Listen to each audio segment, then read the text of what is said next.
President Trump's critics have their theories, but strictly as a matter of strategy, what do you see as the goal of the U.S. overtures to Russia? I think there's a small goal and a bigger goal. The small goal is to achieve a settlement in Ukraine. President Trump has been pretty clear that this is something that he wants to do. I think he's less concerned with the terms of the settlement than the fact that a settlement emerges, in part because I think he is genuinely saddened by the level of human and economic destruction the war has caused, but also because he has to clear the Ukraine war out of the way to get to his bigger objective, which is more of a strategic reset with Russia. There is a long and not particularly distinguished record of American administrations seeking improved ties with Russia over the past 20 years. But President Trump seems to think that if he can end the Ukraine war, he can open the door to a larger set of cooperative activities in the economic sphere, perhaps in the Arctic, and perhaps even pulling Russia away from China, or at least slowing the convergence between those two countries. Candidly, I think that's going to be very hard to achieve. I think a reset with Russia is going to be hard to achieve, but I think that's the theory of the case. If he pursues that, it seems like this is sort of like the reverse of Nixon going to China in 1972. Won't that lead to rather easy terms on Russia that will in fact embolden them and actually strengthen the ties between Russia and China, because it'll make them think that, hey, our strategy up until now has been working?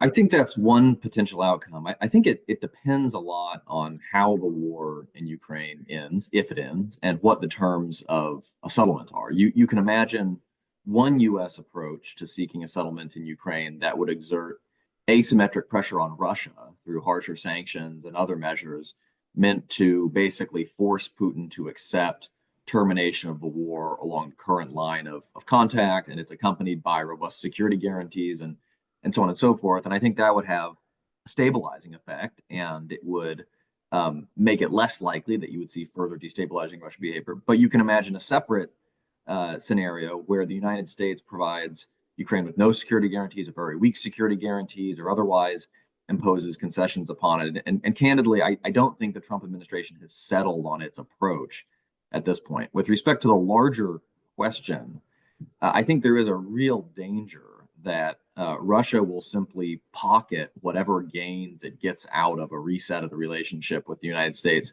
without meaningfully turning away from China. Because I think Vladimir Putin knows that Donald Trump will be president for 4 years, and that any deal he cuts with Trump may not outlast that 4-year period. But he's got a much longer time frame in mind in his partnership with China. So I think that will endure regardless of what happens in Ukraine. Historically speaking, countries that want to change the way the world works, what political scientists would call revisionist powers, they typically become most dangerous not when their trajectory is like this, but when their trajectory is like this, right? When they peak and they worry that decline is about to set in, and they conclude that they have only a limited period of time in which to achieve the gains that they have been trying to achieve. What makes this problem so tricky in China's case is that China, in my view, is peaking economically. It's not going to continue to close the gap with the United States. If anything, that gap may get wider. But it's not peaking militarily, and its military strengths will continue to increase vis-a-vis the United States and its allies, at least for the next half decade, before some of these defense programs that the U.S. and its friends have been undertaking kick in. And so I get concerned that as we get toward the latter couple of years of this decade, China will be more risk prone and more willing to risk confrontation, in particular, to achieve unification with Taiwan or other of these legacy goals that you mentioned, because there may be a sense that the time is running out to do so. There's no going back to normal. If we think that the post-Cold War era is sort of the baseline for international affairs, where you have relatively frictionless ability to invest and trade across geopolitical lines, that period was a profound historic aberration. It's over. And it's not coming back. And so businesses are going to need to get used to working in a world that is much more divided geopolitically, much more fragmented in an economic and perhaps in a regulatory sense. And they're just going to have to get much better at sort of navigating the differences between one geopolitical bloc and another.